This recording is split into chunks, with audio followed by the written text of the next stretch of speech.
Have you ever noticed how, as the years stretch on, the circle of old friends seems to slowly shrink? It might come as a quiet surprise at first. One day, you realize the faces at your table aren't quite what they used to be. The laughter has new voices. The old stories, well, sometimes you're the only one who remembers them just the way they happened. It can feel lonely, maybe even unfair. But what if I told you that losing old friends after 70 might actually open doors you never expected? That's what psychologists are saying these days, and I think they might just be on to something. I'm Albert, and this is Golden Age Wisdom, the channel where we talk about what it really means to live well in these golden years. Today, we're taking a gentle walk down a road we don't talk about enough. Why losing old friends in our later years is actually not only natural, but might even be a quiet blessing in disguise. So grab a warm cup of tea, settle in just as if we were sitting together by the window while the sun plays on the curtains. Let's talk about friendship, loss, and why this part of growing older, while bittersweet, can sometimes be a gift too. First, let me be honest. Losing friends hurts. There's no sugarcoating it. The pain is real because friendship, at its heart, is made of all the small moments. The cups of coffee, the Sunday phone calls, the jokes that only make sense if you were there, back in '58, when Ruth spilled her lemonade all over Harold's new suit at the church picnic. These moments stitch our lives together. But psychologists tell us that losing friends, even those old cherished ones, can serve a deeper, quieter purpose as we grow older. I want to share with you what that means and how it unfolds in our lives. Let's walk through this together, one gentle step at a time. The first gift, the space for new growth. You know, there's a little apple tree in my yard. Not much to look at, just a few gnarled branches and a patchy trunk. But every spring it puts out new buds, even as a few old branches drop off. Losing friends after 70 can be like that. It leaves some space, empty and aching at first, where new growth can happen. Not always a new best friend, perhaps. Sometimes it's a neighbor you never really knew who drops by with soup when you have a cold, or the grandson who's suddenly tall enough to help you reach the top shelf. Or maybe it's the lady in line at the market with a kind word. When old friends drift away, whether by distance, new priorities, or the final goodbye, it's like those fallen branches. Suddenly, there's more sunlight on your roots. Psychologists say that as we age, our minds and hearts can better appreciate smaller, newer connections. We're not looking for a crowd. We're looking for warmth, for meaning. Bill, my old bowling buddy, used to say, "The ball doesn't roll the same way twice." Life's like that.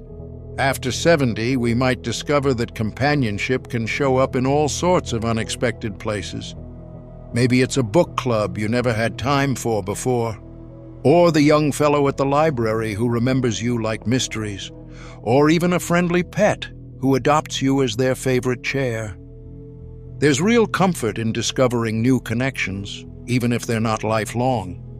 Sometimes it's the little moments that carry us now. Now and then, I'd love to hear from you about this. Maybe you found comfort in surprising friendships in your later years. Maybe a neighbor or someone at your place of worship. If you'd like, share your story in the comments below. I read every word. The second gift, the freedom to be more yourself. There's something else that losing old friends can bring, though it might sound odd at first. Freedom. You see, old friends know us as we used to be.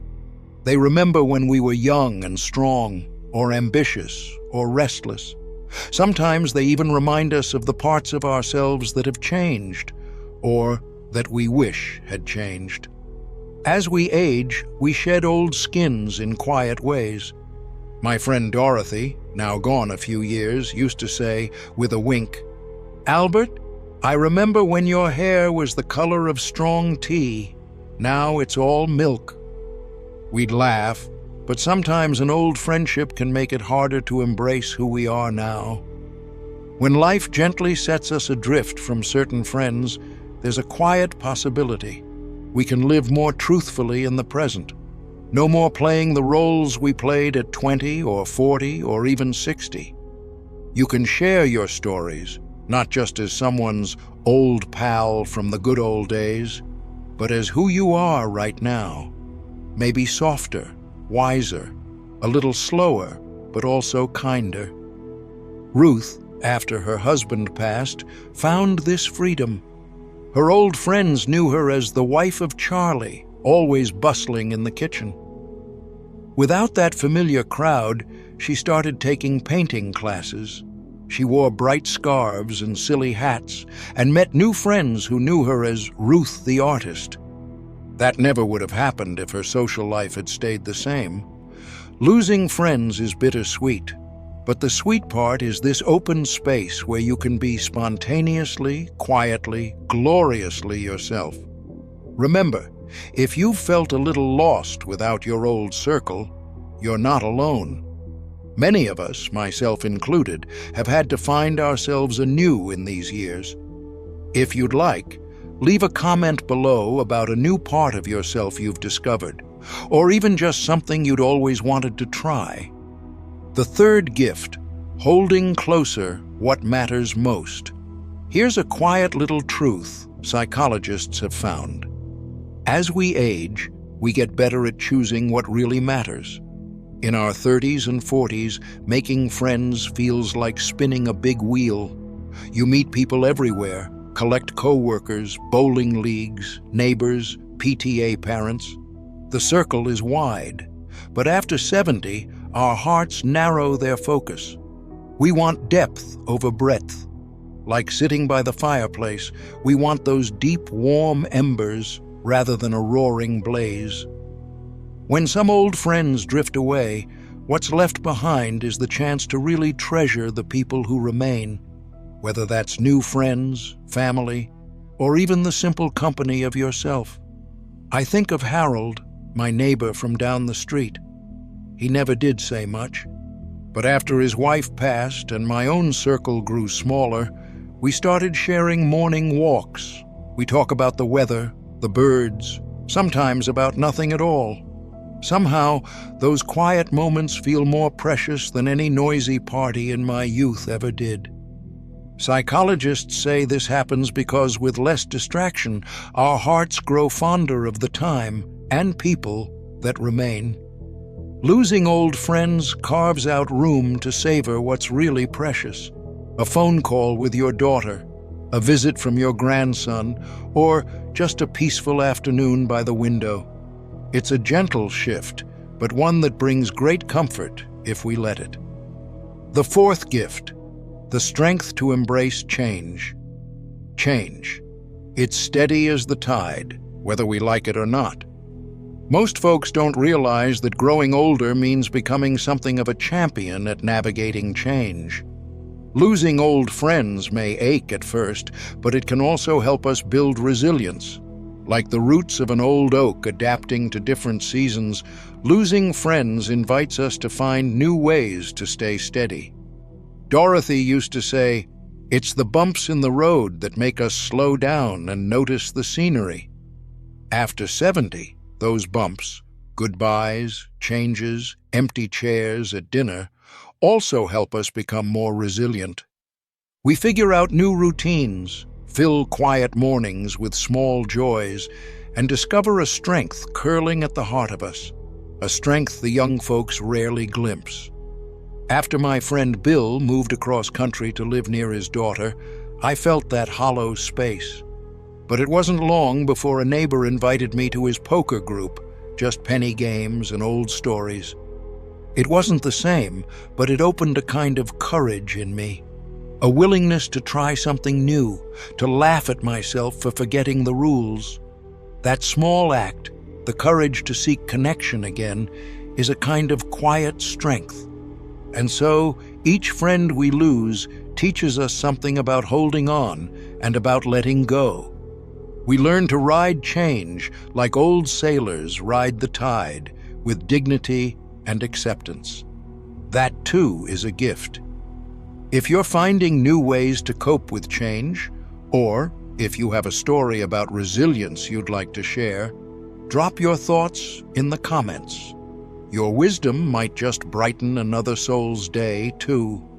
A kind reminder, if you're finding some comfort in this talk, or if these stories feel familiar, I'd be grateful if you'd like or subscribe. Every little click helps us keep sharing wisdom for those walking this path together.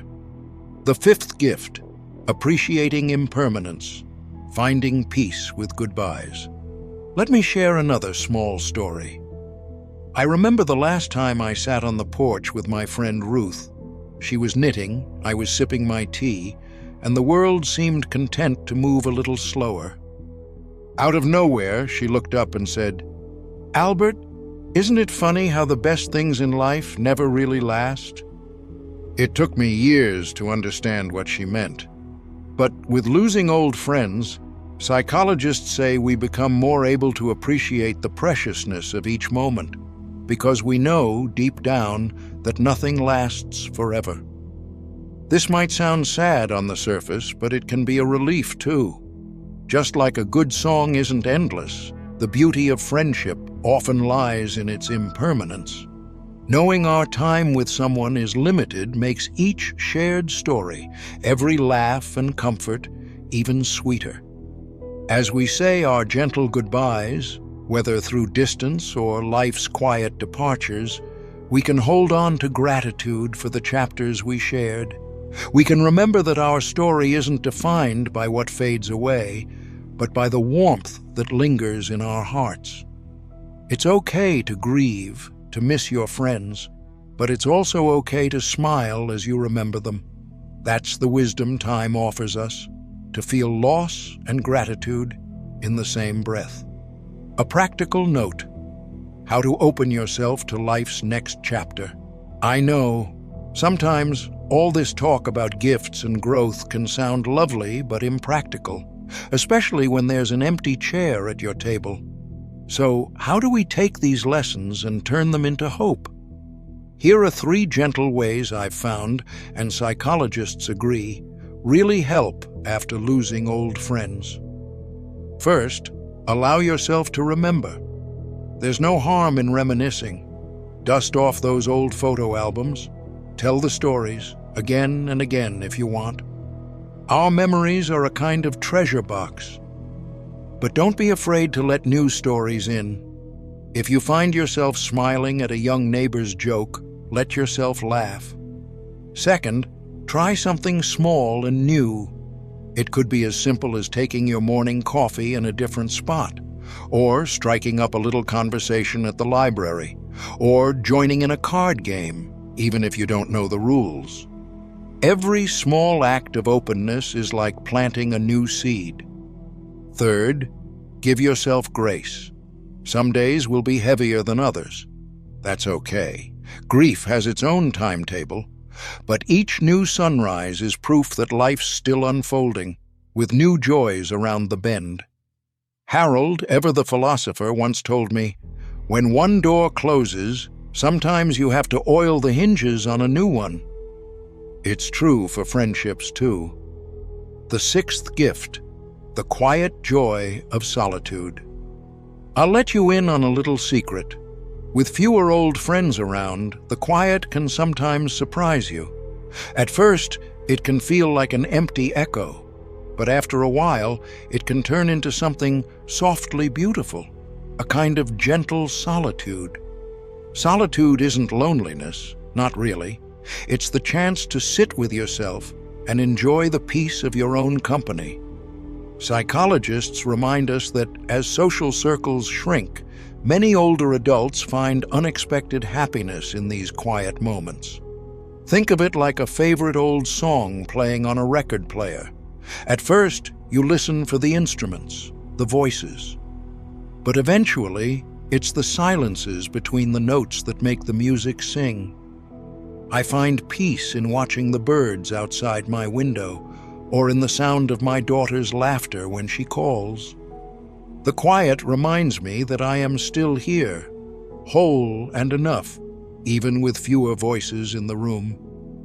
Perhaps you too have found beauty in the stillness. If so, I hope you savor it. And if the quiet feels too heavy some days, remember, it's just an invitation to seek a little warmth, perhaps from a neighbor, a pet, or from these talks we share together. Your story matters. Before we wrap up, I want to say, your story matters. The friends you've had, the friends you've lost, and the new connections you might find, all of them matter. Each heart, each memory, is a stitch in the fabric of your life. Psychologists say that in our later years, we become storytellers not just for ourselves, but for those who come after us. The lessons we've learned about friendship, love, and letting go, they matter more now than ever. So, if you're feeling the ache of loss, if you wake up missing someone, if you wish the phone would ring with an old friend's voice, please know you're not alone. The world still needs your heart, your stories, and your gentle wisdom. Let me ask you, since you've come this far with me, what is one little way you've found comfort as your circle of friends has changed? Perhaps a new routine, a book, a neighbor, or even a beloved pet? If you'd share in the comments, I'd be truly grateful. We're all walking this path together. If you'd like to hear more honest conversations about life after 70, I hope you'll consider liking this talk or subscribing to Golden Age Wisdom. Every bit of encouragement helps us keep the lights on and these chats going, for myself and for friends like you. A gentle farewell for now. In the end, losing old friends after 70 isn't just about emptiness. It's about making room, little by little, for new light to shine in. It doesn't mean you forget. It doesn't mean you stop loving those you miss. Instead, it means you're still open to love in all its new forms. Remember, it's not the number of friends around your table that matters. It's the warmth you share with the people still present, with the memories that linger, and, most of all, with yourself. As the sun sets tonight, I hope you find peace in these small gifts of growing older. I hope you hold close what matters most and open your heart to the new joys that tomorrow might bring. Thank you for spending this time with me. Until next time, take good care of yourself. And remember, you're never truly alone on this journey. If you'd like, please share in the comments one habit, memory, or small comfort that's helped you as your circle of friends has changed. And if you found a little light in this talk, don't forget to like, subscribe, or share it with a friend. A gentle gift to someone who might need it too. From my heart to yours, thank you. Until our next chat on Golden Age Wisdom, I'm Albert. Keep well, and may every day give you a reason to smile.